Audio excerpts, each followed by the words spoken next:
What's up, YouTube? This is Red Pilled back again. So today I want to talk about one of the hottest topics going around the internet, and that's the NFL and their new National Anthem policy. Now, I was at work yesterday when news of this broke, and my iPhone, that's always enthusiastic to throw liberal propaganda my way through its news app, piqued my interest for once when it notified me with this piece. You know, first off, I think it's a tad bit insane that things have even gotten to this point. I haven't followed the backstory about how it all began very closely because, quite frankly, I thought the whole deal was absurd, as wealthy athletes who are privileged enough to be playing a game that they've played for their whole lives and enjoy playing are making hundreds of thousands or even millions of dollars per year off of an American pastime, and American fans of support decided to disrespect the very country and the people that afford them their lavish paychecks and lifestyle by not honoring a timeless tradition and simply standing for your nation's anthem. I decided instead to just ignore it for the most part, and the NFL as a whole, as they let this shit show run rampant. But from what I can gather, we have Colin Kaepernick, a quarterback with, let's be honest here, minimal talent, who was extremely overrated at one point in his career, and is now nowhere to be seen, and definitely not making those huge paychecks anymore thanks to all this. And a real white knight simp move decided to let his girlfriend's extremely liberal point of view infect his mind to the point that he started kneeling for the national anthem before games. Then this spread like a disease gradually throughout the whole league, with backlash from most Americans who are actually proud to live in this country, as many started choosing to simply tune out and not watch the games and support this league or any of their players.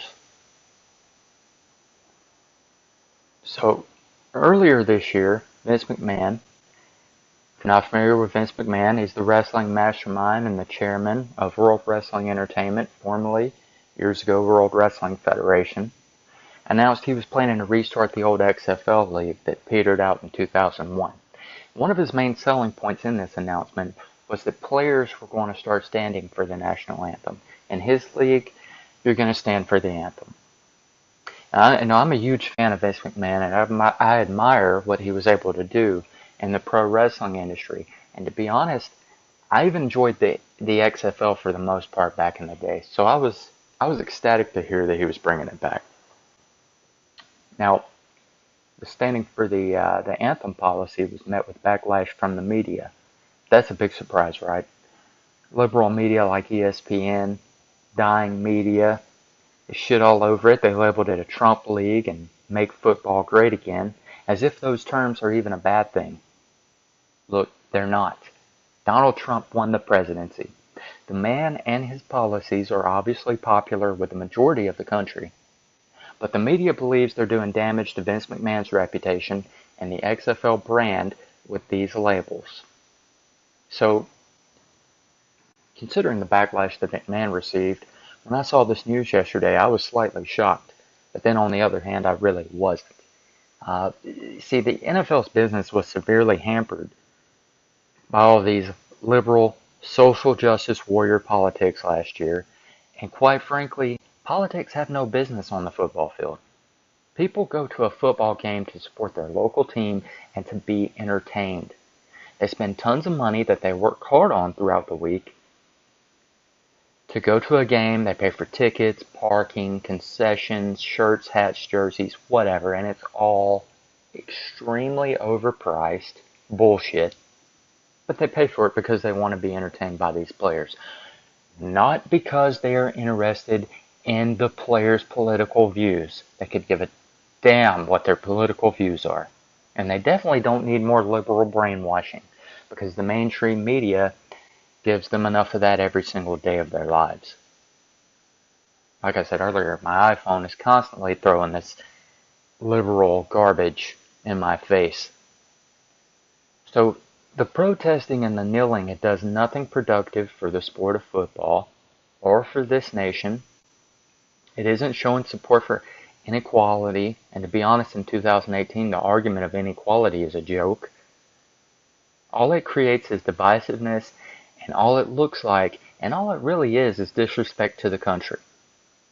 So I would tell Goodell good job for this move and this new policy, especially as he's facing a wave of backlash from the mainstream media, many NFL players, and even a few of the owners. But to be honest, he only did this because he wanted to save face and the NFL's bottom line while seeing incoming competition from the XFL in 2020 and from the AAFL, hate that name by the way, which looks to begin play next year, but they are picking up steam. They've added, I think they've got like 3 or 4 teams at least named with coaches. Steve Spurrier is going to be part of it. Mike Vick. They're looking to begin play next year. But this move is a day late and a buck short. Something should have been done last season as soon as all of this started, and we wouldn't be in the shape that we're in right now. The NFL wouldn't be having to deal with what it's having to deal with right now if it would have just been cut off right at the head as soon as it started with Colin Kaepernick. But they let it go on. So that's Goodell's mistake, and he's going to end up paying for it. This isn't the end. So, to those of you who are upset you'll no longer be able to kneel without paying fines, you players stay in the locker room until the anthem is over. You're still able to make your statement. You're not out there with the rest of the team for the anthem. You're not supporting the anthem or the country. There's your statement made. You don't have to put it out there in front of everyone and be an attention whore. If you're that unhappy with being an American, you could always give North Korea, China, or Vietnam a shot. I'm sure you'd be able to match the freedoms, the equality, and the paycheck that you're enjoying here playing football, right? Oh, wait. You wouldn't. You wouldn't. Guys, this has been Red Pilled. Just wanted to get my word out there about this whole National Anthem mess that's going around. That's how I feel about it. Hope you enjoyed the video. As always, feel free to like and subscribe. Share the video if you want. And I hope you come back for more.